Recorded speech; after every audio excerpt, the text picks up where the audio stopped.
Welcome to Voices Against Violence, a Harmony House podcast to educate, empower, and serve as a voice for survivors. We aim to shed light on crucial issues surrounding domestic violence, offer support, and inspire action for change. Join us as we work together to create a community where all individuals can live a life free of abuse. Welcome back to Voices Against Violence. I'm Charity Jordan-Rex, Prevention Program Manager for Harmony House. Hi, I'm Kirstyn Walker, Assistant Executive Director at Harmony House.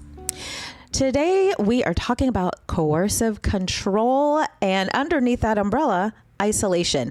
So off mic, I wanted to call this series like, what's the harm? And so we're going to do a little deeper dive into an element of domestic violence that is not physical, and that's isolation. Right. I'd be interested in your feedback, Charity. When you're doing presentations in the community or with different groups, is there still a misunderstanding or a myth that abuse is solely physical? There is. Often the questions that I get, and it happens all the time, it's either, someone will say, well, if the abuse isn't physical, is that domestic violence? Yes, that's domestic violence. Sometimes people will want to know, will Harmony House help people if their abuse wasn't physical? And I was like, yes. So I always am clear to emphasize that point that, and I'll show all of the different forms, physical, emotional, financial, all those different forms of domestic abuse. And so I'll say, even if the abuse isn't physical, if you're experiencing any of these forms of abuse, that's domestic violence, and Harmony House is here for you. So yes, that idea is still out there. And also that question of kind of tied to that, why don't people get out sooner, or why don't they recognize what's happening as domestic violence? And so often it's because it wasn't physical. And so we talk about that too. People don't recognize, and I'm one of those people, didn't recognize initially that what they're experiencing was domestic violence. Yeah. Because even survivors, until you have been informed and, right, you think domestic violence is like, oh, someone's punching me, they're throwing me up against a wall. It's physical violence. There's so many aspects to coercive control. You kind of mentioned it as like an umbrella term or like this kind of overarching thing. So coercive control is a pattern of behaviors where an abuser will take away your freedom, will take away your control, and it can look different ways. Mm-hmm. So they're trying to control you through these different manipulative strategies or areas. Mm-hmm. We're going to talk about isolation today. Mm-hmm. I think there is opportunity in the future for us to do episodes about other coercive control types, like financial abuse, like technological tracking of devices and things like that. But today we're going to talk about isolation. Mm-hmm. And this all falls under emotional abuse. And so that is one of the forms that domestic violence can take. So coercive control is emotional abuse. Isolation falls under that. So let's talk about isolation. What is isolation in this context? Yeah. Well, one, really common. So it's a really common strategy that abusive partners will use, partly because it makes it really difficult for you to seek help once you do have that conversation and you recognize, oh, this is abuse, this is domestic violence. Mm-hmm. If you have been isolated to the point where you feel like you don't have a support system anymore, really difficult for you to reach out. So one, you should know it's a really common strategy. It's mm-hmm. purposeful. Mm-hmm. It's because there's a recognition that it will be harder for you to seek help.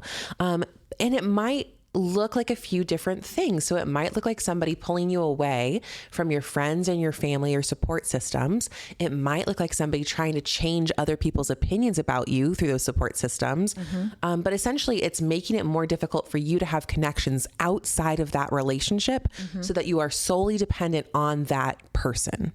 Well, and also to that isolation, they also want you to feel threatened. Mm-hmm. And so that you know that they are in control of everything that's happening. Mm-hmm. And it's, again, coercive control, every relationship is different. So what this looks like is going to be different. And I think because that emotional abuse piece is really hard, I think, for folks experiencing it to explain to others. Yeah. Because you would have to be a fly on the wall to kind of see the whole trajectory. And so it's a tricky one. And it happens slowly a lot of times. So even just you can be very far down the road before you're able to look back and go, oh, that's a pattern of this person telling me not to be friends with these people, or my friends aren't really my friends, or they don't like me. Like, so it happens slowly over time. And so I think it's difficult to recognize patterns. And sometimes you've exited the relationship before you're able to look back and even go like, oh, that's what that was. One example that comes to mind, and I talk about this when I'm out in the community doing trainings, is we talk about the red flags. One of those red flags is possessiveness.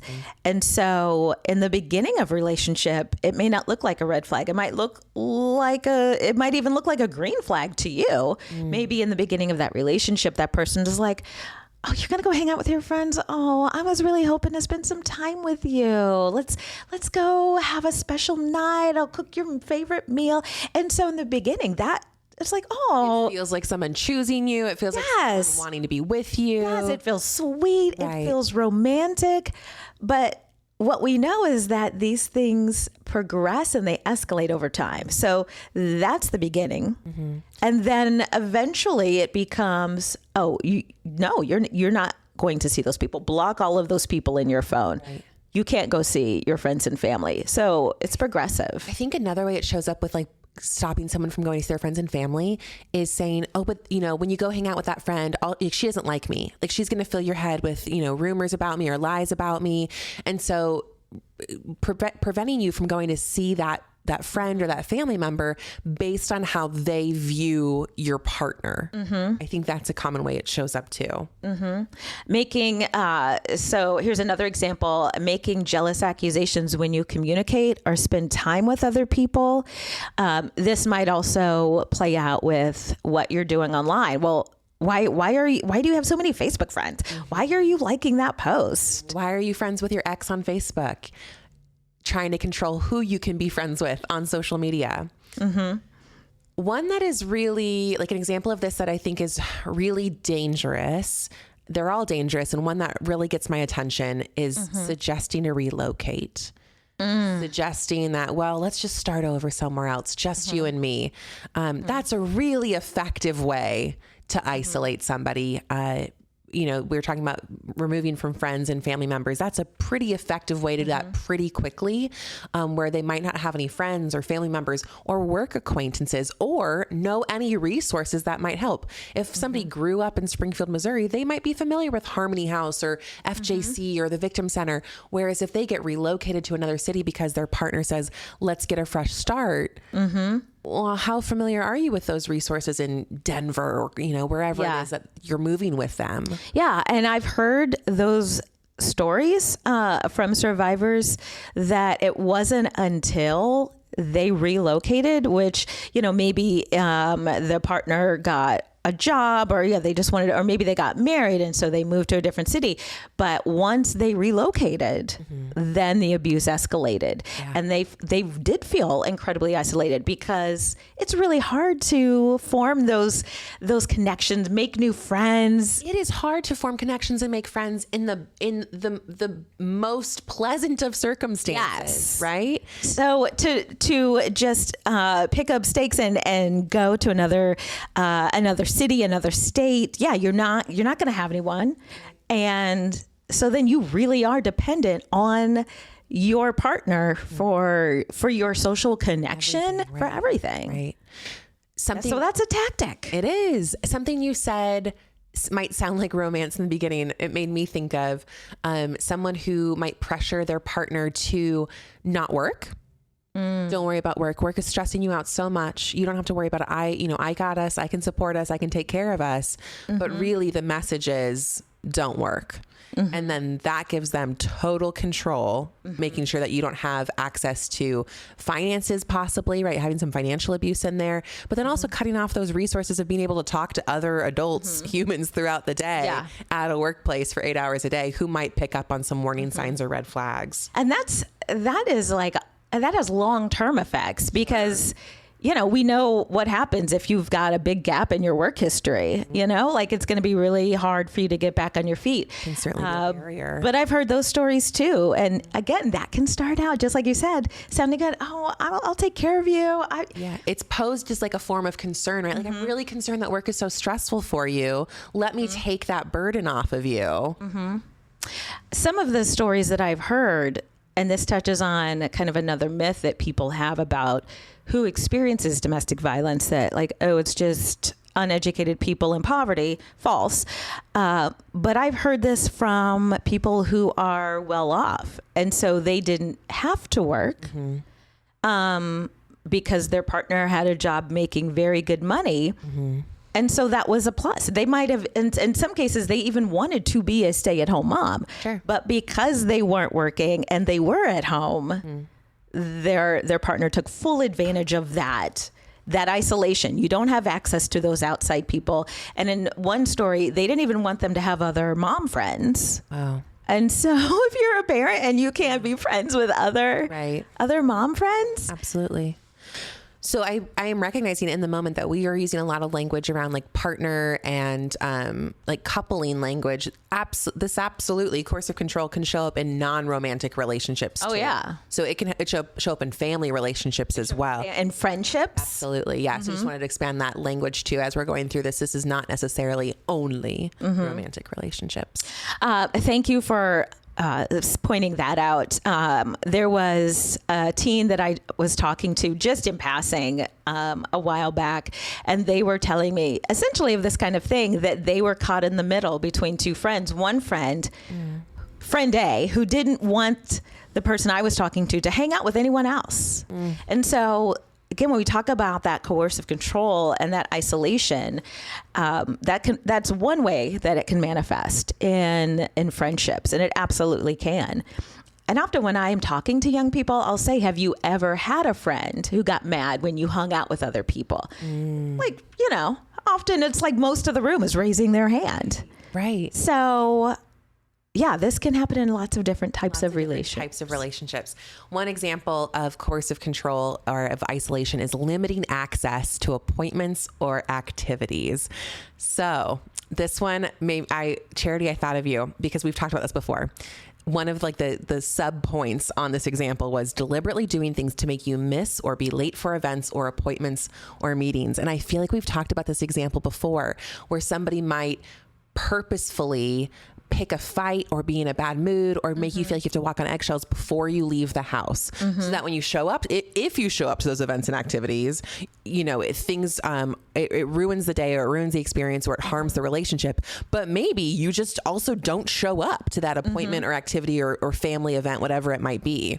Yeah, that's such a good point. That, it can look like that. And then so, you're going to see those people, but because you are, upset, emotional, maybe you're still angry from the fight or whatever happened, that's going to impact those relationships. And again, that is strategic on the part of the person causing that harm.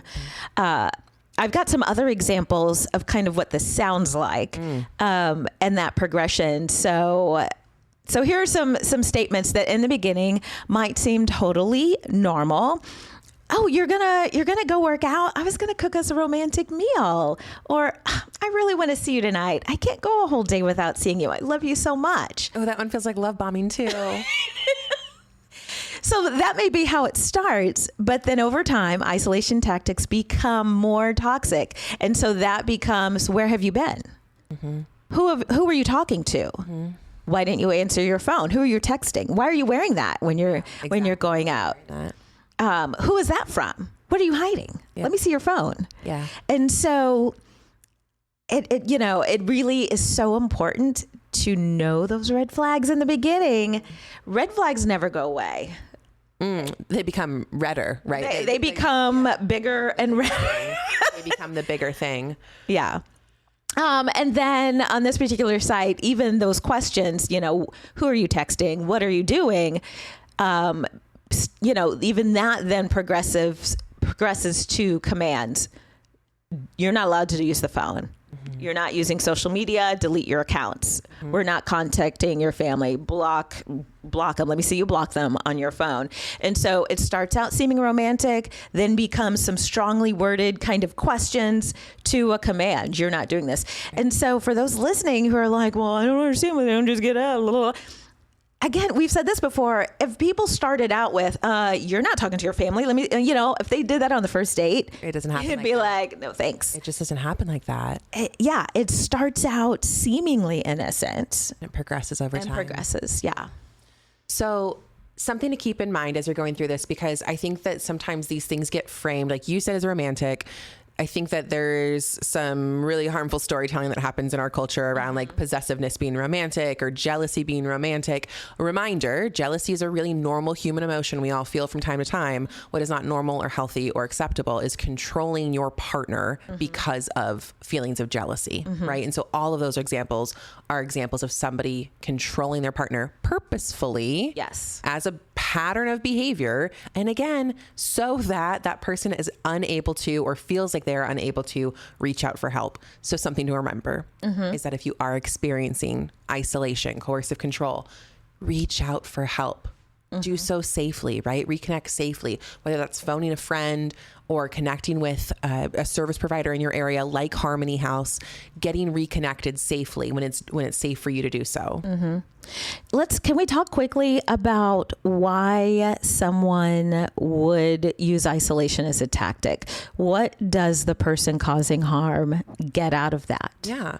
Well, one, you get out of the fact that like people aren't going to notice that you're causing harm, right? If their partner is not going to work or going to school or seeing their friends, there's no opportunity for them to say, hey, here's what's happening in my relationship. Yeah. And for their friend to go, that's not okay. Yeah. Or if there are physicals, if it is physical and you've got the bruises or whatever, Right. if you're isolated, no one's going to see No one's that. seeing that. So like one is like, there's no witness to the potential, like the harm potentially, right? It's a friend is not seeing those things to say, hey, that's not acceptable. And then there's also the psychological component of it, of, increased risk of depression and anxiety from isolation, where you said that person becomes your only connection. And if you're seeking your self-worth and your validation and everything through that person, it's going to make it much more difficult to leave, because you are likely taking their word as the truth. And when they're saying you're not worthy, you're not acceptable, you're not whatever, you're not valued, it's going to be harder for you to leave, because you might believe those things because that's the only voice you're hearing.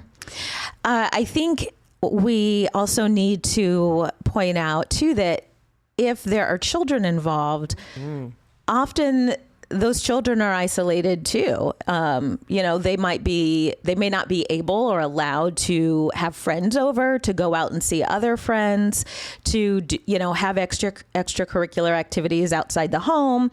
And so this has an impact really on anyone in the house.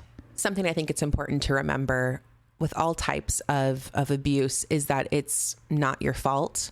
Like Charity said, this does not happen quickly. It happens over time and really kind of covertly. Like it progresses throughout the relationship. And so just remind yourself that it was strategic. Like you were isolated strategically, and it's not your fault. So if you realize that you're being isolated, just remember, you didn't do anything to cause that.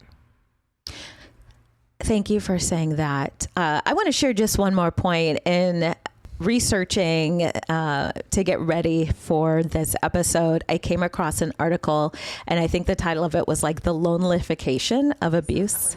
Yeah, I saw it too. But I feel like that is such a great term. But what that hits on, the lonelification, is that isolation piece. But it also talks about how systems and the outside world can isolate survivors. And so women subjected, so from this website I'm looking at, women subjected to domestic violence and abuse are often isolated, not just by their perpetrator, but by the lack of response from the outside world when victims choose to seek help but are not listened to. So if you do manage to tell someone, and they don't believe you. Someone told me not too long ago that one of the first people they disclosed to was their doctor, who had a really awful, terrible response. And they're like, well, I'm not going to, they didn't tell anyone else for a really long time after that. And so that isolation, happens in the home. But this is why we say an educated community is a safer community, because it's just as important for all of the people that survivor may come in contact with out in the world. Yeah. For them not to isolate that survivor by shaming them, blaming them, not believing them. Yeah. And by opening space to talk about it. I can remember the first time in my life when a doctor asked me, "Are you safe at home?" And I think about the folks who are, maybe that's the only appointment they can make it to this month, right? Is that one doctor's appointment. Maybe that's the only time they're able to be alone privately away from their abusive partner. And so one, asking the question, getting comfortable with asking the question, "Are you safe?" And then being prepared for whatever the answer is to be able to address and respond. Yeah. So if you are a service provider, you have clients, you have patients, and you're like, I wonder if I know how to properly respond, please reach out. I'm happy to come and talk to your team about how to respond in a trauma-informed way when you're working with survivors of domestic violence. This is the topic of isolation. It's a part of coercive control. I think that there's a lot more for us to dive into with this idea, this umbrella of coercive control. So look for more episodes in the future about different types of coercive control. We touched on so much in this episode. I mean, this was really good. Yeah. Thanks, Kirstyn. Thanks, Charity. All individuals have a right to a life free of abuse. If you or someone you know needs help, please call our 24-hour hotline, 417-864-SAFE, 417-864-7233, or chat 24/7 with an advocate on our website at myharmonyhouse.org. Visit our website or follow us on our socials to stay up on the latest news and events. This is Voices Against Violence. Thanks for listening.